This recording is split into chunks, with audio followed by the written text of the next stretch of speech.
Hello people, welcome to the session. I'm Rashta Sachdeva, your Vedanta Chemistry Master Teacher, and I hope you guys are doing super awesome. आज पढ़ो, सब सही चल रहा होगा, पढ़ाई एकदम चंगी चल रही होगी. That's what I'm assuming. So, on that positive note, let's start with the midterm practice paper of chemistry class 10th. So भाई और बहनों, वो दिन आ चुका है जब आप लोग प्रैक्टिस पेपर स्टार्ट कर रहे हैं and you will be solving all sorts of questions. हर तरह का क्वेश्चन करेंगे, बिल्कुल सीबीएसई के पेपर पैटर्न के हिसाब से चलेंगे. सो सेक्शन ए आपके 1 मार्क का आता है, सेक्शन बी 2 मार्क्स के, सेक्शन 3 मार्क्स का, सेक्शन 4 5 मार्क्स के आते हैं, सेक्शन 5 जो आता है आपका सेक्शन ई जिसे हम कहते हैं, that comes for 4 marks. 4 mark वाला क्वेश्चन आपका केस बेस्ड स्टडी आता है and which is a part of your paper pattern. तो हम उसी हिसाब से यहाँ पे प्रैक्टिस करेंगे. You will get to know कि क्वेश्चंस किस तरीके से आएंगे, आप उनको कैसे हैंडल करने वाले हो, स्टेप बाय स्टेप मार्किंग कैसे होगी. तो I will also showcase you की मार्किंग स्कीम क्या रहती है, how will marks be distributed, कहाँ आपके मार्क्स कट सकते हैं, कहाँ आप अपने मार्क्स बचा सकते हो. All of those things we be discussing today. But हम लोग उल्टा स्टार्ट करेंगे. We be starting up with section E and धीरे धीरे हम लोग जाएंगे सेक्शन ए तक. So be ready, you will be having week quiz coming up. Week quiz का link आपको नीचे मिलेगा, but we will be doing that later.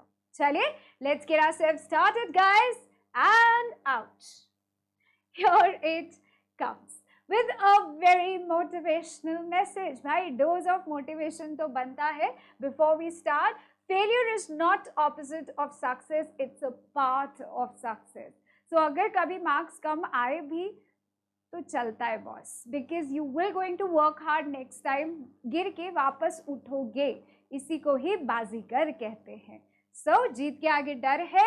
Never ever think कि आप फेल कर गए हो. That's a part of a journey, that's a part of success. कोई भी ऐसा जना नहीं है जो कि हमेशा सक्सेस लेते हुए गए हैं.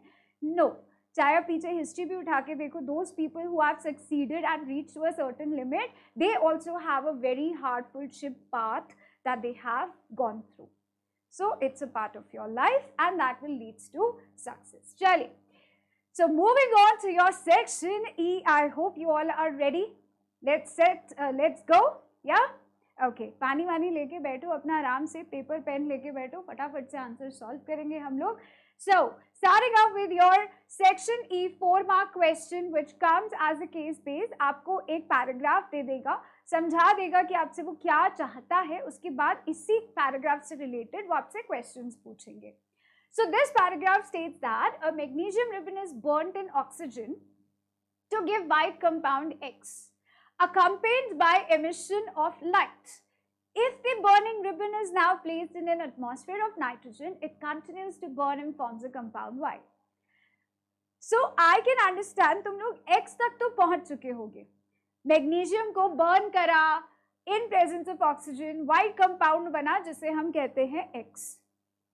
तो यहाँ पे क्या चल रहा है, magnesium which is Mg, ribbon की बात कर रहा है ना, बर्न करा इन प्रेजेंस ऑफ ऑक्सीजन तो क्या मिलेगा, which is that compound X and that is white in colour. Actually white colour के पाउडर बनता है.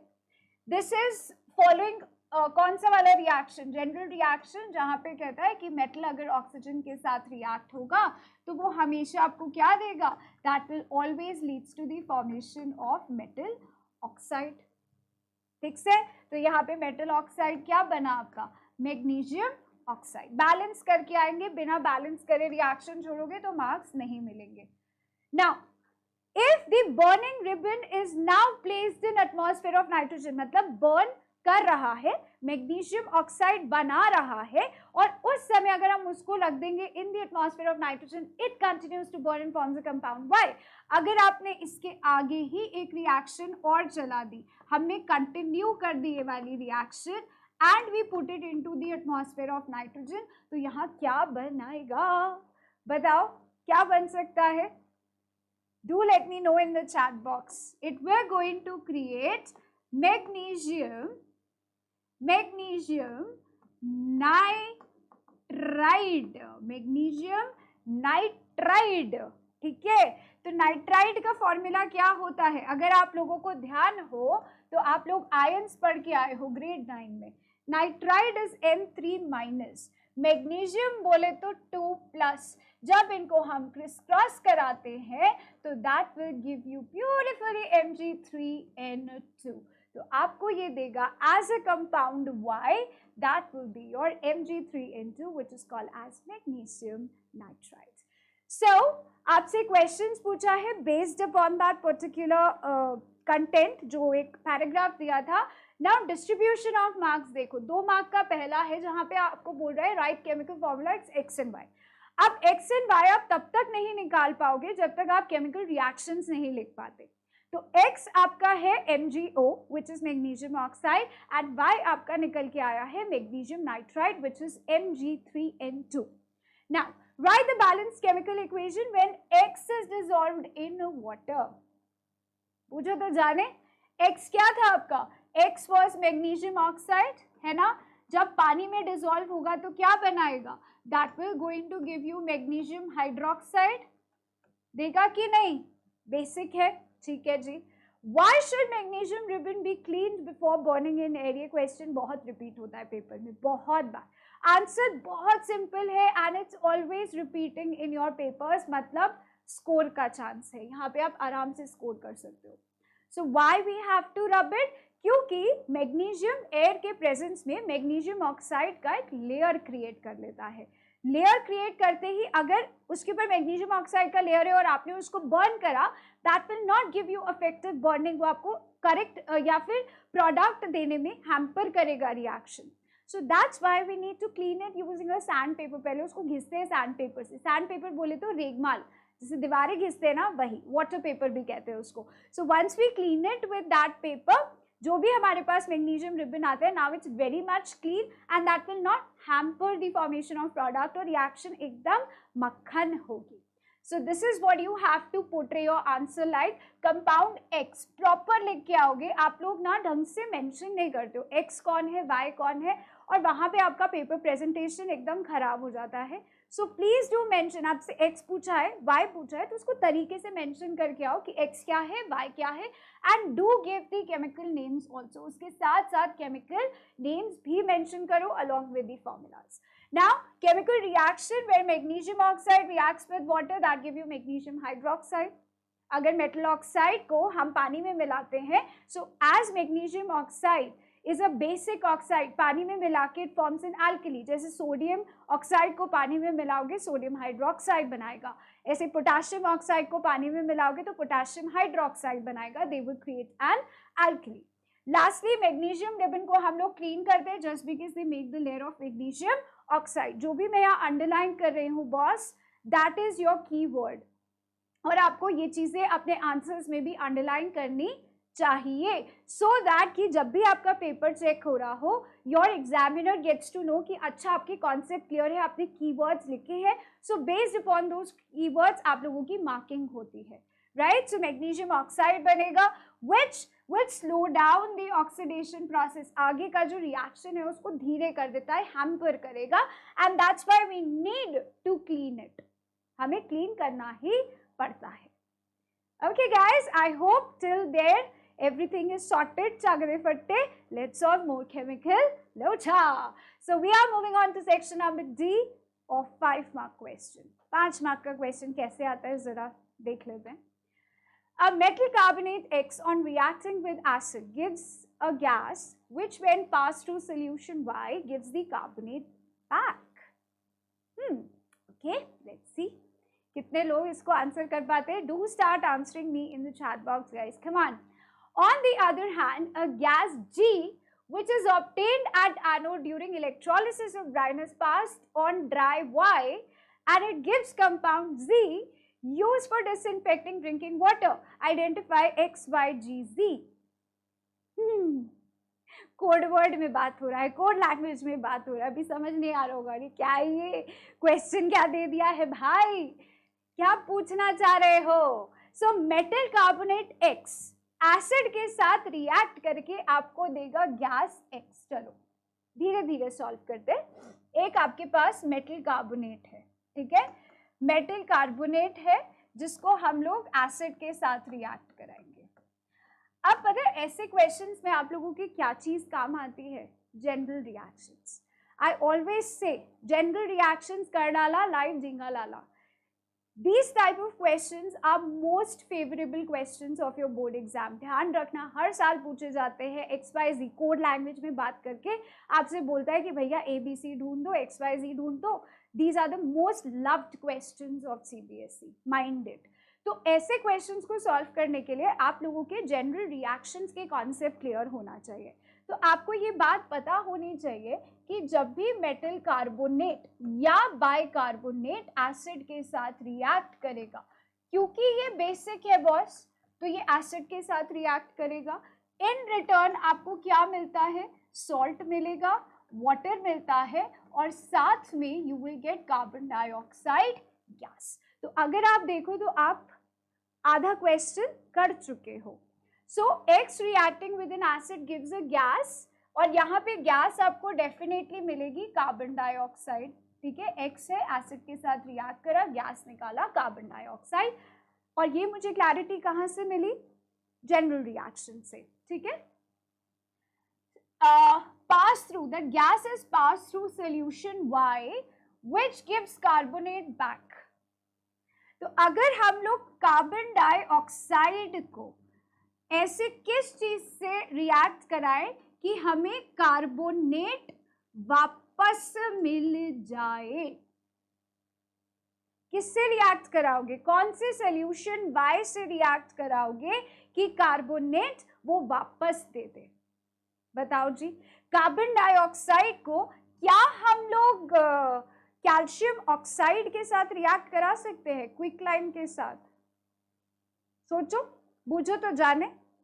या फिर स्लेग लाइम सॉल्यूशन के साथ रिएक्ट कराएं? सोचो सोचो. Now on the other hand, जो भी गैस G आएगा, that is been obtained at anode during electrolysis of brine. Brine की जब आप बात कर रहे हो, ब्राइन में आप लोगों को याद दिला दूं, आप लोग कहाँ पढ़ के आए हो? NaCl को जब हम पानी में मिलाते हैं, नमक का पानी जब हम क्रिएट करते हैं, इलेक्ट्रिसिटी के थ्रू जब हम पास कराते हैं, तो आपको मिलता था कॉस्टिक सोडा. कुछ कुछ याद आया? धुंधला धुंधला. या फॉर्मेशन ऑफ सॉल्ट्स जहां पर आप पढ़ के आए हो.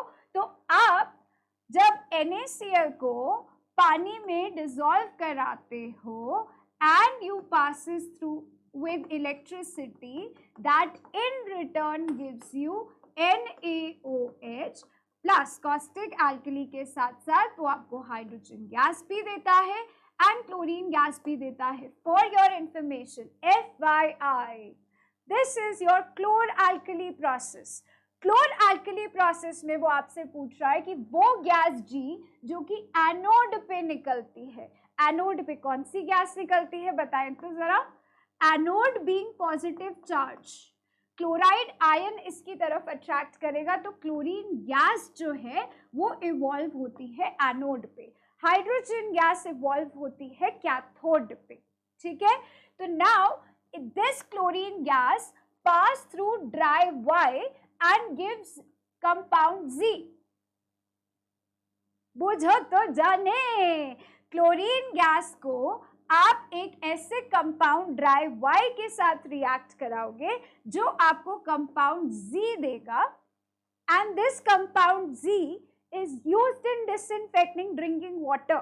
अच्छा, तुम्हें एक और हिंट देती हूँ, अगर ये याद नहीं आ रहा है, डिसइंफेक्टिंग ड्रिंकिंग वाटर, सो इसको हम लोग यूज करते हैं for whitening wooden pulp, for whitening clothes, bedsheets, bleaching powder.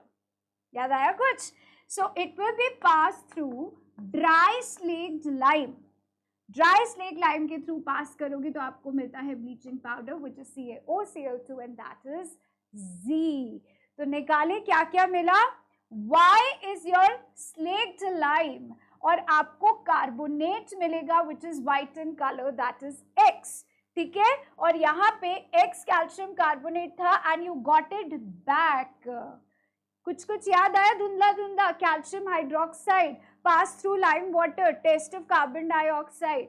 Then उसके बाद उसने बोला कि हमारे पास एक ऐसा गैस आएगा जो कि एनोड पे निकलता है, एनोड से हम लोग इसको लेते हैं and this is been produced जब ब्राइन सोल्यूशन को हम लोग रिएक्ट कराएंगे। ब्राइन सोल्यूशन कौन है? नमक का पानी ही ब्राइन सोल्यूशन होता है भाई।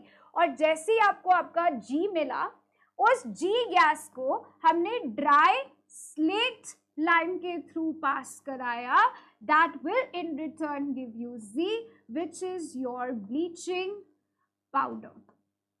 अभी भी आप अपना आंसर यहाँ छोड़ के नहीं आएंगे, आपने रिएक्शन करा दिया। Mind it guys, you were going to thank me later for this. आप लोग यहाँ पे प्रॉपर लिख के आओगे X कौन, Y कौन, Z कौन और G कौन। रिएक्शंस तो लिखना ही लिखना है, उसमें कोई आप लोग को कंसेशन नहीं मिल रहा है, बट उसके अलावा आपने नीचे मेंशन करा, दैट्स रियली गुड। बट क्योंकि उसने क्वेश्चन में आपसे पूछा है ना, identify X, Y, G and Z, definitely answer them separately. और यहाँ पे आप उनके फॉर्मूलाज लिखोगे और फॉर्मूला के साथ साथ you will also right there chemical name in bracket. लिखना ही लिखना है, ठीक है। This is how you will B standing out from other people, यही आपकी जीत की तैयारी है। Okay, next, identify the compound X on the basis of reaction given below. Also write the naming chemical formula of A, B and C. And I'm telling you literally ऐसे उठा के चिपका के आपके अगले साल के पेपर्स में आ जाते हैं क्वेश्चन। ट्रस्ट में, यहाँ से आपको क्वेश्चन उठ के आ ही जाएगा। अभी जो कमिंग ईयर आप लोग दे रहे हो बोर्ड एग्जाम, डेफिनेटली यहाँ से क्वेश्चन उठ के आ जाएगा। So they pick past your papers, conceptual wise, framing wise. तो ये छोटी छोटी चीजें ध्यान रखो, आपके कोई मार्क्स काट ही नहीं सकता है भाई। जब गलती नहीं करोगे तो मार्क्स कहाँ से कटेंगे, ठीक है। Okay, identify the compound X on the basis of the reaction given below. Also right the name. देखो क्या क्या पूछ रहा है, नेम पूछा, केमिकल फॉर्मूला पूछा of A, B and C। आप लोग क्या करते हो ना, जल्दबाजी में एक चीज लिखाते हो, केमिकल फॉर्मूला मिल गया, वाह भाई वाह, इतनी खुशी हो जाएगी तुम लोगों को कि बस हमारा काम तो कंप्लीट हो गया है, एंड उस खुशी के बीच में आप चीजें गायब कर जाते हो।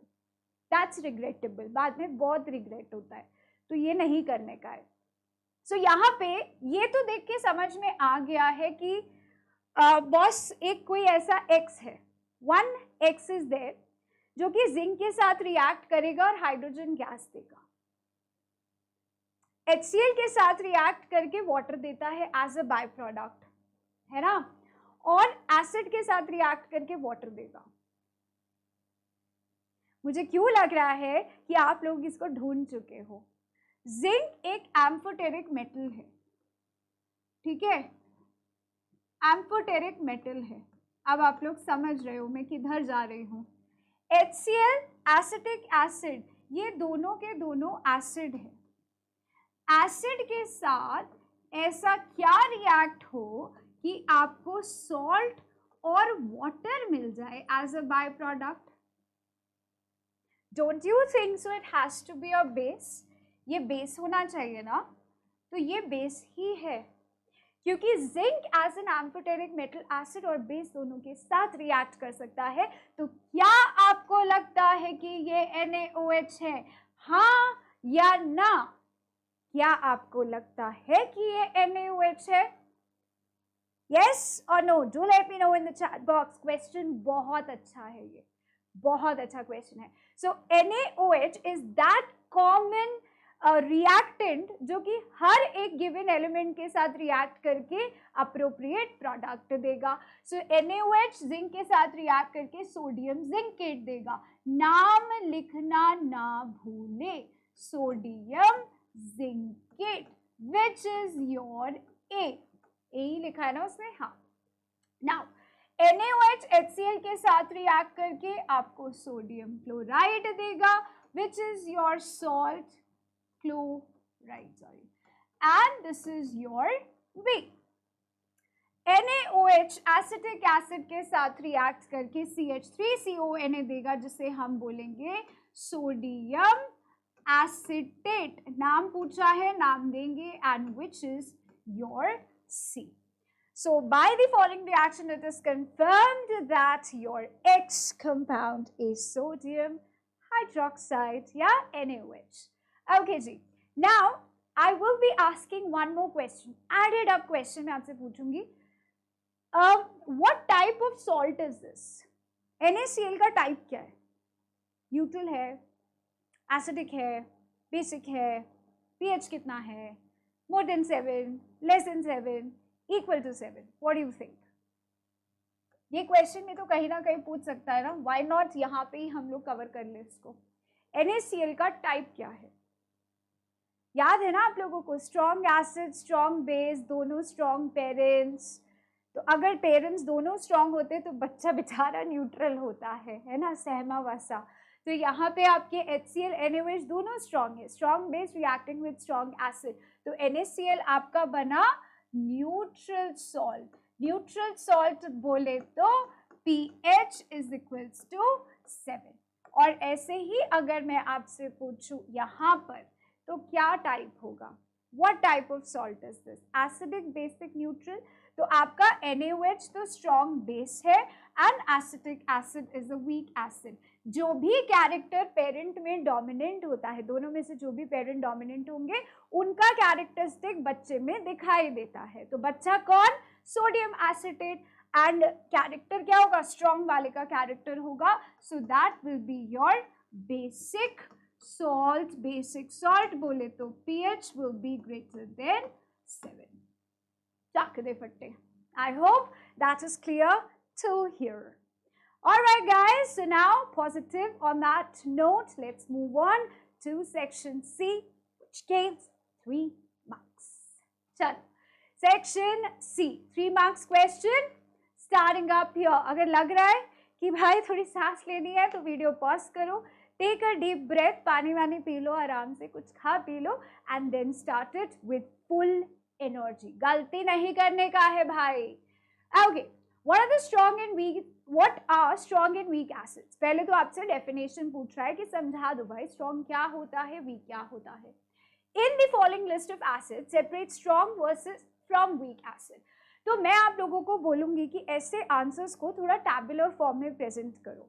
नॉर्मली भी करोगे तो कोई प्रॉब्लम नहीं है, but tabular presentation, tabular form gives a very nice presentation और आपके एग्जामिनर को आपको समझने में बहुत आसान होता है।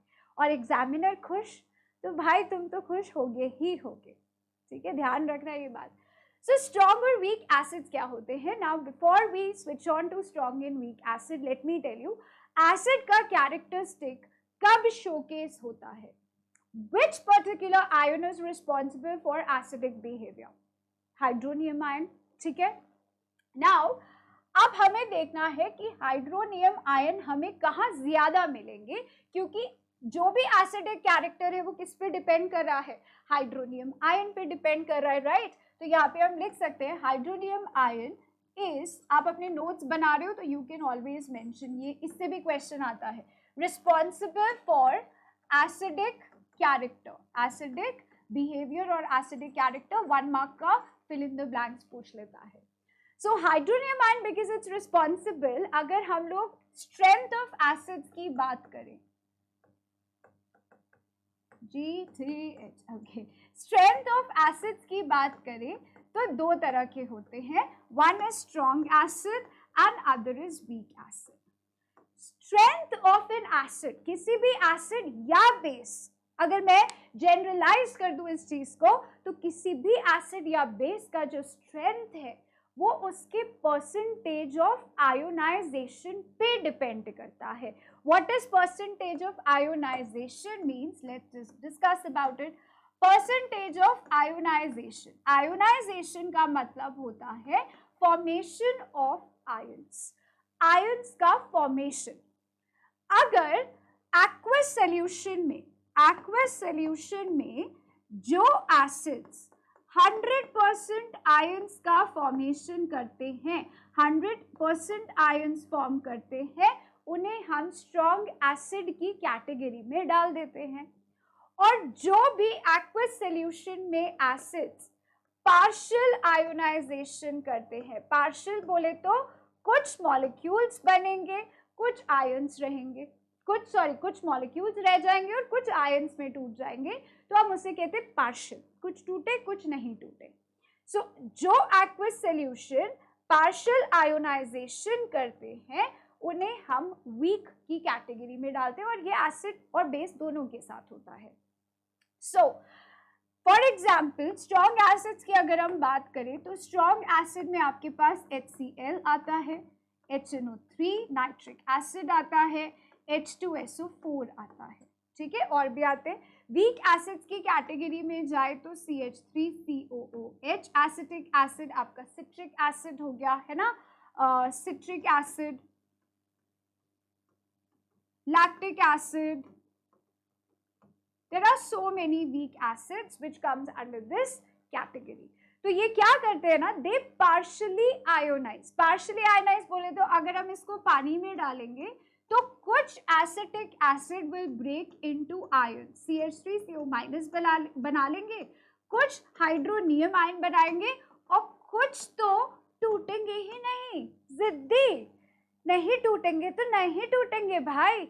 Some forms acetate ion, some will break into acetate and hydronium, कुछ टूटे नहीं. तो अभी क्या हुआ, रिजल्टेंट में कुछ मॉलिक्यूल्स रह गए, कुछ आयंस बन गए. तो ये पार्शियल आयनाइजेशन का जो कैरेक्टरिस्टिक होता है, that put them into weak acid का कैटेगरी. ऐसे ही स्ट्रॉन्ग वाले में अगर HCl को हम पानी में डालते हैं तो they will 100% break into hydronium ion and chloride ion, 100% ions बना लेंगे. So in that case they will be considered as strong acid. So strong acid, weak acids लिख लेंगे, समझा लेंगे. In the following list separate strong from weak. तो अभी हमने कर ही दिया है थोड़ा बहुत. ये आपका strong acid हो गया है, ठीक है. नाइट्रिक एसिड आपका strong acid हो गया है. Formic acid which is HCOOH weak acid में जाएगा. सल्फ्यूरिक एसिड strong हो गया है.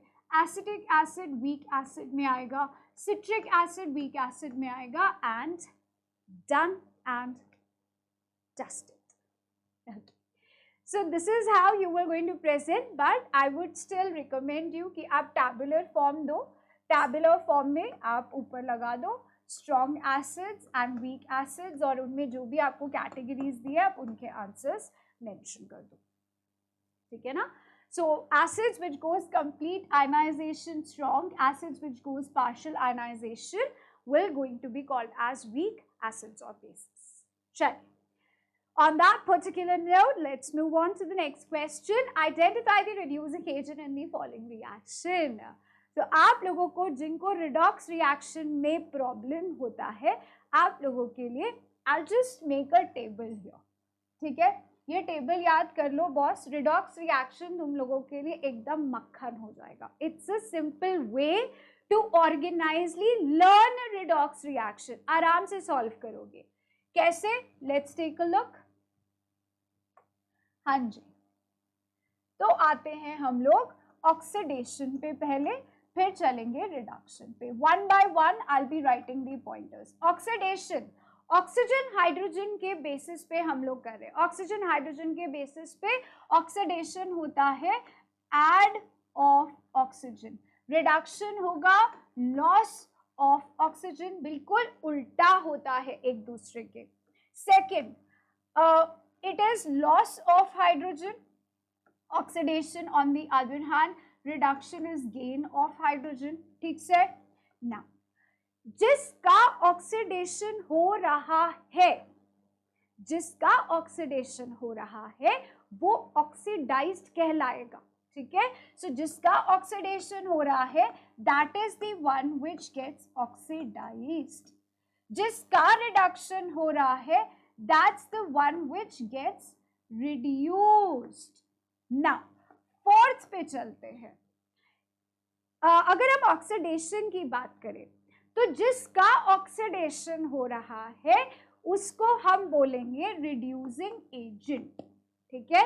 जिसका रिडक्शन हो रहा है उसे हम बोलते हैं ऑक्सीडाइजिंग एजेंट. सो ये क्या करते हैं ना, आपस में एक दूसरे की हेल्प करते हैं. रिडॉक्स रिएक्शन में होगा क्या, रिडॉक्स इज बेसिकली एक रिएक्शन में रिडक्शन ऑक्सीडेशन चल रहा है साइमल्टेनियसली टुगेदर. तो एक दूसरे की मदद तो करनी पड़ेगी आगे बढ़ने के लिए. This is how life works. So अभी क्या करेगा ना, ऑक्सीडेशन वाला जो रिड्यूसिंग एजेंट है, रिड्यूसिंग एजेंट दूसरे एलिमेंट की, दूसरे कंपाउंड की हेल्प करता है रिड्यूस होने में. ऐसे ऑक्सीडाइजिंग एजेंट दूसरे सब्सटेंस की हेल्प करेगा ऑक्सीडाइज होने में, तो ये दोनों आपस में एक दूसरे की हेल्प करते हैं, तो इसीलिए ऑक्सीडेशन वाला रिड्यूसिंग एजेंट जैसे बिहेव करता है, रिडक्शन वाला ऑक्सीडाइजिंग एजेंट के जैसे बिहेव करता है। नाउ नेक्स्ट, रिड्यूसिंग एजेंट वाले को हम एक और नाम देते हैं रिडक्टेंट, एंड ऑक्सीडाइजिंग एजेंट वाले को एक और नाम दिया जाता है ऑक्सीडेंट। अब आपको इनमें से किसी भी टर्म से रिलेटेड अगर क्वेश्चन पूछेगा तो यू कैन आंसर, ऑक्सीडेंट कौन, रिडक्टेंट कौन, रिड्यूसिंग एजेंट कौन, ऑक्सीडाइजिंग एजेंट कौन, कौन ऑक्सीडाइज हुआ, कौन रिड्यूस हुआ, you can easily answer your question. Now looking here, आपसे क्या पूछ रहा है, रिड्यूसिंग एजेंट। दिमाग में एक चीज क्लियर कर लो बॉस, रिड्यूसिंग एजेंट वो होगा जिसका ऑक्सीडेशन हो रहा है, उल्टा, ठीक है, जिसका ऑक्सीडेशन हो रहा है। ऑक्सीडेशन कौन कर सकता है, या तो उसे ऐड ऑफ ऑक्सीजन करा हो या लॉस ऑफ हाइड्रोजन करा हो। सो अगर हम लोग अमोनिया से NO की तरफ जाएं तो यहाँ पे हुआ है ऐड ऑफ ऑक्सीजन, तो इसीलिए रिड्यूसिंग एजेंट तो भाई अमोनिया ही लग रहा है, सीधा सीधा रिड्यूसिंग एजेंट अमोनिया। ना H2 से H2O की तरफ की जो जर्नी है, ऐड ऑफ ऑक्सीजन हुआ हाइड्रोजन में, तो हाइड्रोजन आपका रिड्यूसिंग एजेंट हुआ। पहले वाले रिएक्शन में अमोनिया आपके लिए रिड्यूसिंग एजेंट हुआ, ठीक है। Now moving on to next reaction, Fe2O3 से Fe, no, loss of oxygen, reduction हो रहा है। तो अगर इसका रिडक्शन हो रहा है तो भाई आंख बंद करके इसका ऑक्सीडेशन ही होगा। ये ऑक्सीडेशन कर रहा है तो कार्बन मोनोऑक्साइड ही आपका रिड्यूसिंग एजेंट कहलाएगा। I hope that is clear. So it is ammonia, water and carbon dioxide. वाला, here boss, I hope everything is now set and clear related to redox reaction। और हमेशा answer आपको मिलेगा reactant side से, ये भी लिख लो, नोट कर लो, answer will always be from left hand side of the arrow, reactant side से ही आंसर मिलेगा, कभी भी फाइनल आंसर आपको प्रोडक्ट से नहीं मिलेगा। Next question, Which among the following changes are exothermic or endothermic in nature? Exo बोले तो बाहर, endo बोले तो अंदर, therm बोले तो heat। जैसे thermals का ऐड आते हैं ना विंटर सीजन में, तो thermals का मतलब क्या होता है, which provides heat, heat से related होता है। So exothermic means जब heat evolve होगी, release होगी, lose होगी while product formation। and endothermic का मतलब होता है जब बिना absorb करे heat आगे reaction बढ़ेगी ही नहीं। So absorption of heat is required is endothermic। Start करते हैं decomposition of ferrous sulfate। इसके लिए मुझे आपसे बात करनी है गाइस, सीरियस टॉक। ये रिएक्शन 2 स्टेप में होती है एंड आप लोग एक स्टेप का रिएक्शन लिखाते हो विच इज नॉट बैड, लेकिन प्रेजेंटेशन वाइज आपको 2 स्टेप में इस आंसर को लिखना चाहिए। Now how it is started, let's discuss. पहले तो ये देखो, डिकॉम्पोजिशन एंडो होता है कि एक्सो होता है। डिकॉम्पोजिशन आप 3 तरह के पढ़ के आए हो, electrolytic, thermal and photolytic. Photolytic will be in presence of sunlight, electrolytic will be in presence of electricity, and thermal will be in the presence of heat. Presence of heat means decomposition will be endothermic। तो इससे ये final हो गया कि भाई तुम तो endothermic हो, तुम बिना हीट लिए आगे नहीं बढ़ने वाले हो, ठीक है। वैसे डिकॉम्पोजिशन इज सो नखरे वाला, कंडीशन पूरी नहीं करोगे तो आगे नहीं बढ़ेंगे, ये कंडीशन है इनका। Now dilution of sulphuric acid, acid का जब भी हम डाइल्यूशन करते हैं, मिक्स करते हैं वाटर के साथ, so there is always some amount of heat which is released, ठीक है। When heat is released, exo, so yes it is exo. Now see dissolution of sodium hydroxide in water, तो यहाँ पे क्या हो रहा है ना, sodium hydroxide which is alkali, हम इसको पानी में मिलाएंगे तो ये एक्सोथर्मिक रिएक्शन ही होगा, ठीक है। So guys it is again exothermic reaction. Decomposition of ferrous sulphate के बारे में बात करते हैं। फेरस सल्फेट क्रिस्टल से ये कहानी पूरी स्टार्ट होती है। फेरस सल्फेट क्रिस्टल बोले तो ग्रीन विट्रियोल, ठीक है। तो चलो ग्रीन पेन लेते हैं, लेट्स मेक दिस FeSO4.7H2O, ठीक है। जब हम इसको हीट करते हैं तो हमारे पास एनहाइड्रस फेरस सल्फेट आता है प्लस वाटर मॉलिक्यूल्स वेपराइज होते हैं। फाइन। तो यहाँ पे green vitriol which was green in colour will turn into white anhydrous powder, white colour का एनहाइड्रस फेरस सल्फेट का पाउडर बनाएगा। Now this ferrous sulphate will further be heated, इसका फिर से decomposition होगा and you were going to get Fe2O3 ferric oxide और साथ में sulfur smelling gases मिलती हैं which is sulfur trioxide and sulfur dioxide. So the color of this will be red. किसी किसी बुक में reddish brown लिख रहा है, अपन को red भी चलेगा, ठीक है। And these are sulfur smelling gases. तो आपको ये दोनों स्टेप शो करने चाहिए। You should show both of these steps क्योंकि आप यहाँ तक कहाँ से पहुँचे हो? From this part. So remember, always give reaction in 2 steps जब भी हम लोग ferrous sulfate के decomposition की बात कर रहे हैं।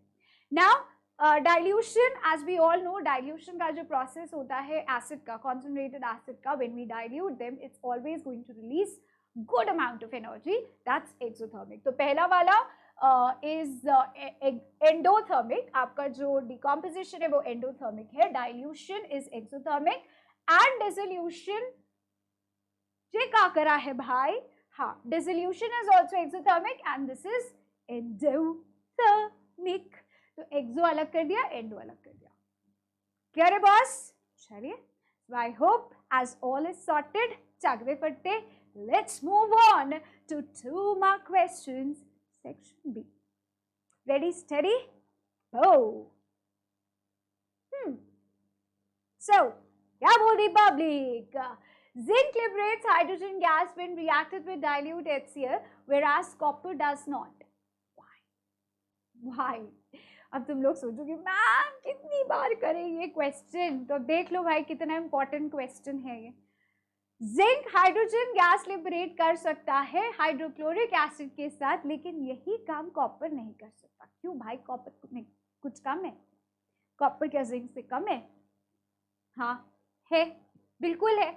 कॉपर आता है हाइड्रोजन के नीचे इन रिएक्टिविटी सीरीज। तो हम लोग ये रिएक्टिविटी सीरीज के थ्रू अच्छे से जानते हैं कि जब हम जिंक को HCl के साथ रिएक्ट कराते हैं तो भाई जिंक में इतना दम है कि वो हाइड्रोजन को बाहर निकाल सके, धक्का दे सके। तो यहाँ पे जैसे ही डिस्प्लेसमेंट रिएक्शन हुआ, that we're going to produce hydrogen gas. But copper को अगर हम इसके साथ रखें तो there would be no reaction. देखो भाई और बहनों, ये तो आप लिखोगे, ठीक है, डिस्प्लेसमेंट नहीं कर पाया, रिएक्टिविटी कम ज्यादा, ये आप लोग लिखोगे। रियल लाइफ की बात करते हैं। रियल लाइफ में आप लोग जब कॉपर के यूटेंसिल्स यूज करते हो किचन में, तो ये बोला जाता है कि कॉपर के यूटेंसिल्स में कर्ड मत रखो, कॉपर के यूटेंसिल्स में कोई भी सार चीज मत रखो, and don't drink it, don't consume it, otherwise you will get food poisoning and adverse effect होते हैं बॉडी पे। तो ये बहुत अजीब सी कॉन्ट्रडिक्टरी स्टेटमेंट नहीं है। अभी तो तुम कह रहे हो कि कॉपर एसिड के साथ रिएक्ट नहीं करेगा, दूसरी ही तरफ आप लोग ये भी बोल देते हो कि कॉपर के अंदर कोई एसिडिक सब्सटेंस मत रखो।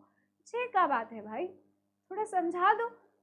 So now think behind this thing is, क्या रीजन है कि कॉपर को जब आप प्रोलॉन्ग्ड पीरियड ऑफ टाइम के लिए किसी भी एसिड के साथ रखते हो तो वो रिएक्ट कर जाते हैं।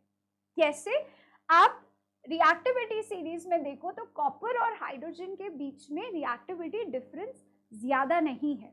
So as there is very less reactivity difference, तो अगर हम किसी भी एसिड को, चाहे वो weak acid like lactic acid, citric acid हो, बार बार आप उसको कंज्यूम कर रहे हो and you're keeping it for a longer time, that would create food poisoning and adverse effect on your body. तो जब लंबे समय के लिए रखते हैं तो वो धीरे धीरे उसके साथ रिएक्ट होने लगता है, it makes it little poisonous, toxic बनाता है। सो प्लीज माइंड इट, जब हम लोग यहाँ पर लिख रहे हैं we means that acid will not react, क्योंकि हम ये रिएक्शन क्विक की बात करें। बट जो हम लोग घर में देखते हैं which is a part of our day to day life, आपको ध्यान रखना चाहिए क्योंकि वो चीज़ हम ज़्यादा लंबे समय के लिए रखते हैं, so that might causes some adverse effect on our body. So this is completely dependent upon your very own reactivity series. देखो हाइड्रोजन और कॉपर के बीच में ज्यादा डिफरेंस नहीं है. So जिंक किधर? इधर. हाइड्रोजन किधर? इधर. बस जिंक और हाइड्रोजन के बीच में बहुत डिफरेंस है. जिंक इज लाइक मैं कहाँ, तू कहाँ. So I can easily replace you. Now once it comes to copper, hydrogen कहाँ, कॉपर कहाँ. So it's like कि चलो यहाँ पे रिएक्शन नहीं होगी.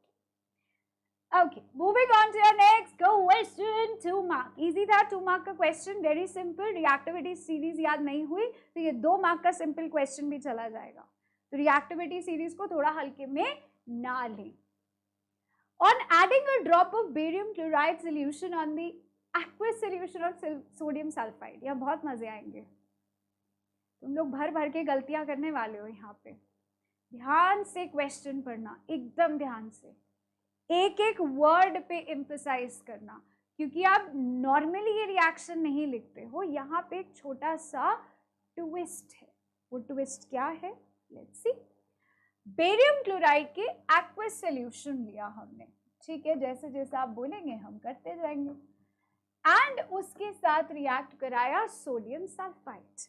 नॉर्मली आप लोग रिएक्शन करते हो सोडियम सल्फेट के साथ, सोडियम सल्फाइड के साथ नहीं. तो आधे से ज्यादा बच्चे क्या गलती करके आते हैं, लिख के आ जाएंगे Na2SO4. नहीं नहीं नहीं, क्वेश्चन सल्फाइड पूछ रहा है, सल्फेट नहीं.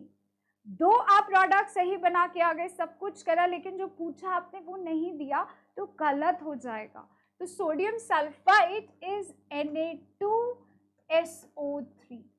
सल्फेट होता है SO4 2-, सल्फाइड होता है SO3 2-, सल्फाइड होता है S2-. ठीक है ना. तो डिफरेंस ये आप सब पढ़ के आए हो छोटी क्लासेस में.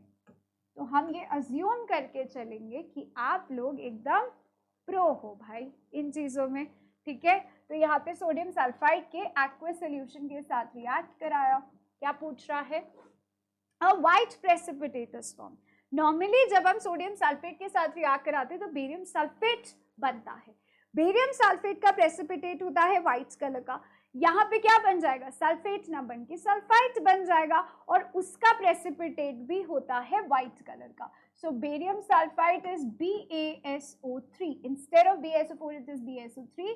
It would be a white color precipitate. Along with that there would be 2 molecules of sodium chloride. आपसे क्या पूछ रहा है? बैलेंस्ड केमिकल इक्वेशन पूछ रहा है. And what are the names given in the precipitation reaction?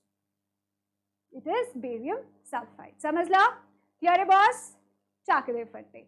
So don't make that mistake. Question को आप लोग एकदम से पढ़ के आप एक विजुअल ले जाते हो और आपके दिमाग में पिक्चर क्रिएट हो जाता है कि हाँ जी ये तो मैं कर चुकी हूँ या कर चुका हूँ. सल्फेट के साथ आप नॉर्मली करते हो, सल्फाइड के साथ हम यूजुअली रिएक्शंस रिपीट नहीं करते.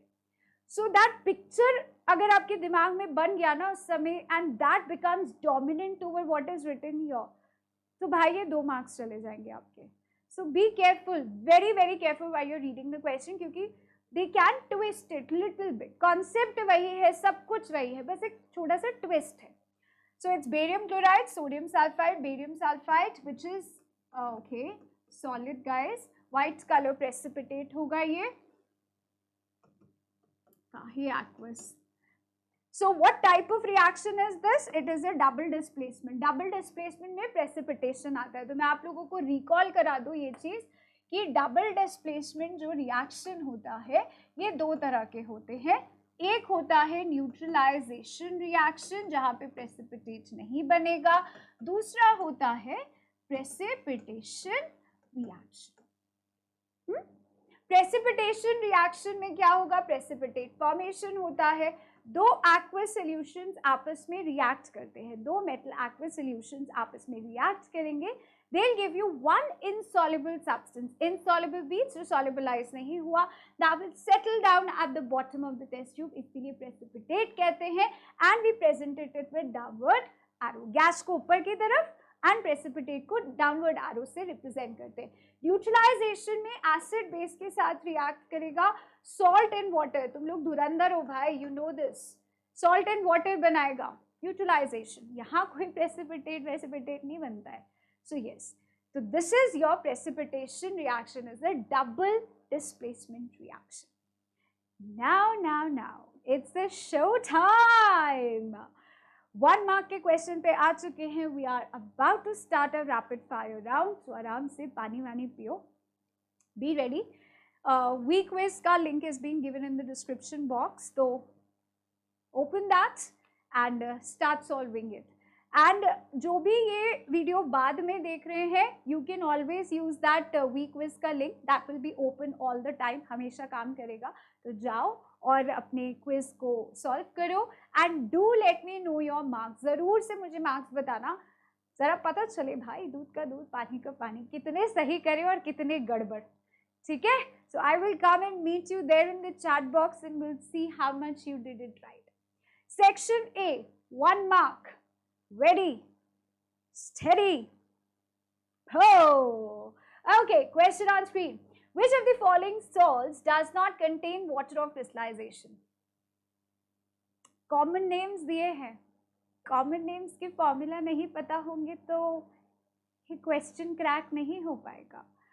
So common names के साथ फॉर्मूलाज पता होना बहुत बहुत ज़रूरी है. वाटर ऑफ क्रिस्टलाइजेशन क्या होता है? अगर दिमाग में क्वेश्चन मार्क बन रहा है ना भाई, तो गड़बड़ है. वाटर ऑफ क्रिस्टलाइजेशन का मतलब होता है वो डेफिनेट या फिक्स्ड नंबर के water molecules which are loosely bonded to the compound, जैसे कि कॉपर सल्फेट .5H2 है ना. तो ये जो फिक्स नंबर के वाटर मॉलिक्यूल्स हैं, ये लूज बॉन्डिंग, ये डॉट क्या रिप्रेजेंट करता है? डॉट रिप्रेजेंट करता है loose bonding, loose chemical combination with the compound. तो ये 5 वाटर मॉलिक्यूल 3, 4, 5 ये कॉपर सल्फेट के साथ लूजली बॉन्डेड होते हैं.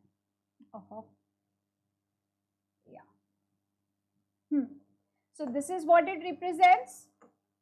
These are called water of crystallization. जब भी आपसे अगर definition भी पूछता है तो you have to write that particular keyword. Definite number of water molecules or fixed number of water molecule, ये लिखना जरूरी है, otherwise marks कटेगा.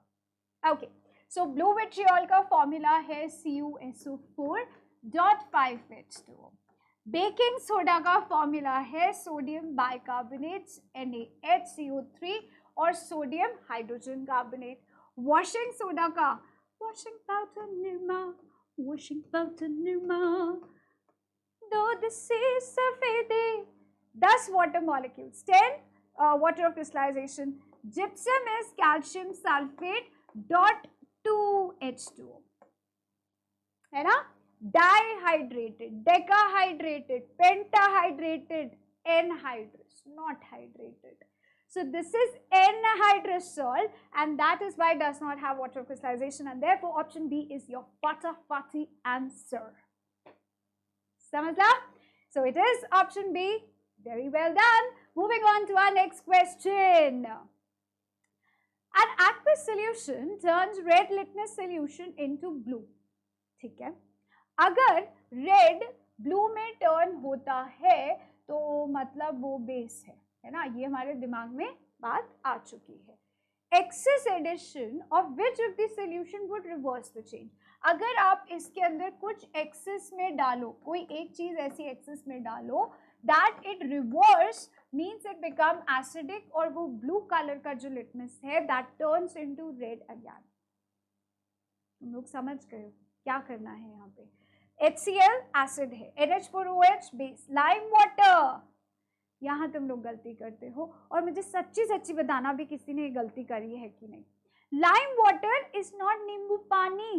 इट्स नॉट नींबू पानी फॉर यू एनी मोर. ये लेमन सोडा नहीं है भाई तुम लोगों का.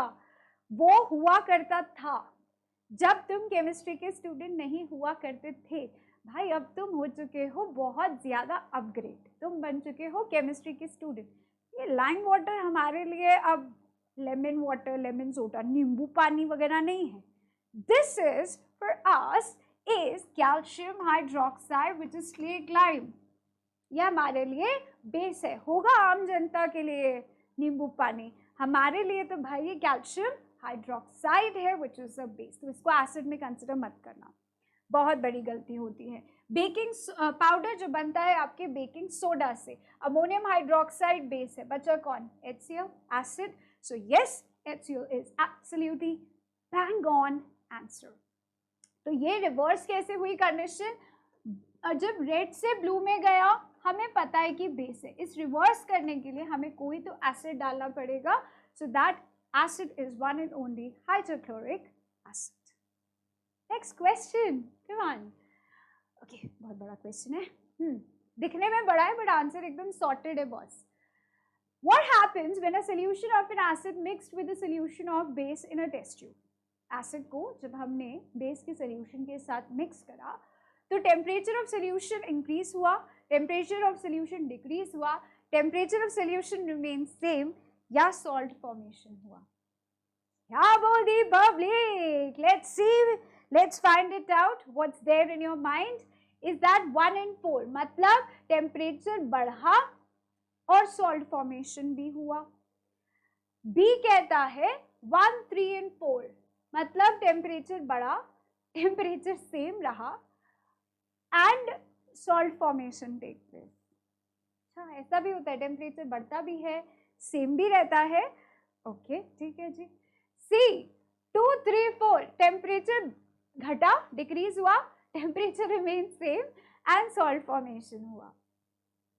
एंड डी 2 and 3, टेम्परेचर घटा and remain same. Does that make sense to you guys? So the one which makes sense is absolutely option A. तो एसिड और बेस का रिएक्शन न्यूट्रलाइजेशन होता है। Neutralisation reactions are always exothermic, exothermic होते हैं, heat release होगा, temperature test tube का container का बढ़ता है, ठीक है। तो टेम्परेचर बना, बढ़ा एंड सॉल्ट फॉर्मेशन तो हो गई, acid plus base gives salt and water, पुश्तैनी रिएक्शन है। So that makes option A as your bang on answer. सही चल रहा है अभी तक? सब बढ़िया, खुश? चलो फिर नेक्स्ट क्वेश्चन पे चलते हैं। Which of the following statement about the given reaction are correct? पढ़ लो भाई, आराम से पढ़ लो। Iron reacts with water, gives Fe3O4 plus hydrogen. Iron metal is getting oxidized, water is getting reduced. Water is acting as a reducing agent, water is acting as the oxidizing agent. क्या लगता है? है ना? पढ़ लो, आराम से पढ़ो। Which of the following statement about given reaction is correct? Fe red hot iron है, देखो यहाँ पे ध्यान से देखना, जी स्टीम के साथ रिएक्ट कर रहा है, क्या बना रहा है? Fe3O4, ferrosoferric oxide, ferrosoferric oxide, just like wingardium leviosa, है ना? बिल्कुल वैसे ही ferrosoferric oxide magnetic oxide, iron oxide होता है, हाइड्रोजन गैस मुफ्त। तो यहाँ पे मेटल क्या हो रहा है? ऑक्सीडाइज। पानी क्या हो रहा है? रिड्यूस। कौन ऑक्सीडाइजिंग, कौन रिड्यूसिंग? तो इसको सिंपली पहले यहाँ पे लिख लेते हैं। Fe plus water give you Fe3O4 plus hydrogen, ठीक है, सॉरी इट्स हाइड्रोजन। अब कंपेयर करो, अभी रिडॉक्स हम लोग पढ़ के आए, Fe से Fe3O4, add of oxygen, add of oxygen बोले तो ऑक्सीडेशन, और अगर ये ऑक्सीडेशन तो भाई डोंट गिव सेकंड थॉट, दूसरा रिडक्शन होगा ही होगा, रिडॉक्स रिएक्शन है ना। So this will be your reduction because of loss of electrons, loss of oxygen. तो देखो आयरन जिसका ऑक्सीडेशन होता है वही ऑक्सीडाइज्ड होता है, तो आयरन ऑक्सीडाइज्ड हुआ है और पानी आपका ऑटोमेटिकली रिड्यूस्ड होगा। जो ऑक्सीडाइज होता है वो आपका रिड्यूसिंग एजेंट होता है, तो दूसरा होगा ऑक्सीडाइजिंग एजेंट। अब वापस से क्वेश्चन पढ़ो, मेटल ऑक्सीडाइज हुआ है, पानी रिड्यूस हुआ है, water acting as a reducing agent? No. Water acting as an oxidizing agent? Yes. So 1, 2 and 4, yes. कहाँ गया 1, 2 का 4? 1, 2, 4, option A. 1, 2 का 4, 4, 2 का 1. My name is Lakhan. Okay, all right. So it's 1, 2 and 4. That's your answer. Next question. The following reaction is an example of double displacement combination redox और neutralisation. Ammonia oxygen के साथ react करके nitric oxide बना रहा है और उसके साथ मिल रहा है पानी, पानी रे। सो अमोनिया, पता है आप लोगों को अमोनिया का स्मेल, मुझे एकदम से याद आया, आपके साथ डिस्कस कर लिया जाए। अमोनिया का स्मेल पंजेंट होता है, इतना गंदा होता है कि, और इतना ज़्यादा तेज़, अगर आपके लैब में एक कॉर्नर में वो बॉटल खुल रहा है ना, तो बाहर और आसपास वाली क्लासेस कॉरिडोर में सबको पता चलेगा कि भाई अमोनिया का बॉटल खुला है। इतना स्ट्रॉन्ग स्मेल, पंजेंट स्मेल होता है। It's difficult to breathe, but हाँ, काम करते करते आदत हो जाएगी। Okay, so now is this a displacement combination redox और न्यूट्रलाइजेशन? न्यूट्रलाइजेशन में एसिड और बेस रिएक्ट करते तो डेफिनेटली ये तो नहीं है, सीधा सीधा डिडक्ट करो। कॉम्बिनेशन में एक प्रोडक्ट आता है, ना ही। डबल डिस्प्लेसमेंट में मेटल्स आपस में एक्सचेंज करते पोजीशन, ना ही। बचा कौन? रिडॉक्स। अरे यार अम्मा, तुम भी ना कितने इजी क्वेश्चंस पूछते हो। सो यस, स्मार्ट वे है क्वेश्चंस को सॉल्व करने का, बाकी ऑप्शंस को डिस्कार्ड करना सीखो। डिस्कार्ड करते ही सही आंसर तक अपने आप पहुंच जाओगे। So yes, it is none other than redox reaction. Next question, to protect tooth decay, दांत सड़ने से बचाने के लिए डॉक्टर एडवाइस करते हैं कि भाई रोज दंत मंजन करो regularly, twice a day. The nature of toothpaste commonly uses, क्या तुम्हारे टूथपेस्ट में नमक है? ऐसी आते ना and. Okay okay, the nature of toothpaste क्या है? एसिडिक, न्यूट्रल, बेसिक या कोरोसिव? हमें हमारे दांतों को का जो पीएच है, मुंह का पीएच 5.5 से ऊपर रखना होता है। 5.5 से नीचे गया नहीं और तुम्हारे दांत सड़ना स्टार्ट हो जाएंगे, ठीक है। So approximately we have to maintain our mouth का पीएच अबाउट 5.5। तो हमें क्या चाहिए रहेगा? बेसिक। तो हाँ जी, हमारे टूथपेस्ट में नमक है और साथ के साथ we have basic salts in them. चाहे तो टूथपेस्ट उठा के पीछे आप इंग्रेडिएंट्स पढ़ो, आपको कार्बोनेट सॉल्ट्स दिखेंगे उसके अंदर। So those are basic in nature and that maintains the pH level of your mouth. Next question, which of the following statement is correct about the aqueous solution of acid and base? मुझे तो जाने, which of the following statement is correct? aqueous solution of acid और base का थोड़ा सा ना question twist करा है, मतलब घुमा देगा आपको, ध्यान से पढ़ना statement. So overall thing is related to pH is inversely proportional to H plus ion concentration। ये जो क्वेश्चन है ना, इसके अराउंड घूम रहा है। देखो कैसे करोगे। आप लोग ने पीएच स्केल पढ़ा है, 7, 0, 14, 0 से 14 तक का होता है। 0 से 7 विल बी एसिडिक, 7 से 14 पीएच लाई करता है तो बेसिक होगा। सो हम क्या कह सकते हैं? Higher the pH stronger the acid. नहीं, वापस से यहाँ पे मैं लिख देती हूँ, इधर की तरफ बेसिक अल्कली एंड लोअर की तरफ एसिडिक। तो हायर पीएच होने पे एसिड स्ट्रॉन्ग होगा? No. Higher pH, weaker will be the acid? Yes. Lower the pH, stronger will be the base? No. Lower the pH, weaker the base? Yes. Right. pH is inversely proportional to H plus ion concentration. H plus ion का concentration ऊपर जाएगा, acidic character ऊपर जा रहा है, pH level नीचे जा रहा है, ठीक है। तो जितना कम pH level होगा उतना ही ज्यादा acidic होगा। सो यहाँ पे सब कुछ ना उल्टा दिया है, हायर साइड पे दिया है। Higher the pH, obviously weaker acid stronger base होगा।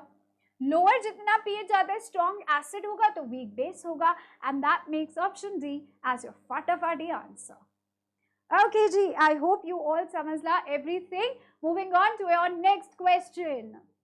Assertion: when zinc is added to copper sulfate solution, zinc displaces copper from zinc sulfate। क्या ये बात सच है? क्या लगता है? Something fishy is going on, कुछ गड़बड़ घोटाला है। जिंक जब भी हम कॉपर सल्फेट में ऐड करते हैं तो जिंक कॉपर को डिस्प्लेस कर देता है। ओके सॉरी, ZnSO4 बनाएगा प्लस कॉपर, ठीक है। कॉपर ओके जिंक सल्फेट बनाएगा, ठीक है। रीजन कह रहा है zinc is more reactive than copper. मेरा गर्दन दर्द हो गया। Zinc is more reactive than copper. क्या ये सत्य वचन है? क्या ये रीजन असर्शन के लिए अप्रोप्रिएट है? बूझो तो जाने, let's see. So obviously zinc का रिएक्टिविटी कॉपर से ज्यादा है, इसीलिए जिंक कैन डिस्प्लेस कॉपर, उसको धक्का मार के बाहर निकाल सकता है। This is your displacement reaction, single replacement reaction या सिंगल डिस्प्लेसमेंट रिएक्शन, और कॉपर बेचारा बैठेगा बाहर। तो इसका ऑब्जर्वेशन क्या है? Blue colour of copper sulphate solution turns into colorless solution of zinc sulfate, or brown color ka copper will going to settle down. So that is your complete observation, and zinc is more reactive than copper, and yes, both of these statements are absolutely kadak, और इनका reason भी एकदम appropriate है, एकदम कड़क है. So this reason is absolutely proper, appropriate for the given assertion. सो भाइयों और बहनों, इसी के साथ हम आते हैं एंड में, and congratulations guys, you have completed your mid term practice paper, and do let me no कि आपका ये पेपर कैसा गया, एंड एज वेल एज अपने मार्क्स ज़रूर मुझे बताना, कितने तुमने गवाए हैं और कितने कमाए हैं. I would love to know your side of the story.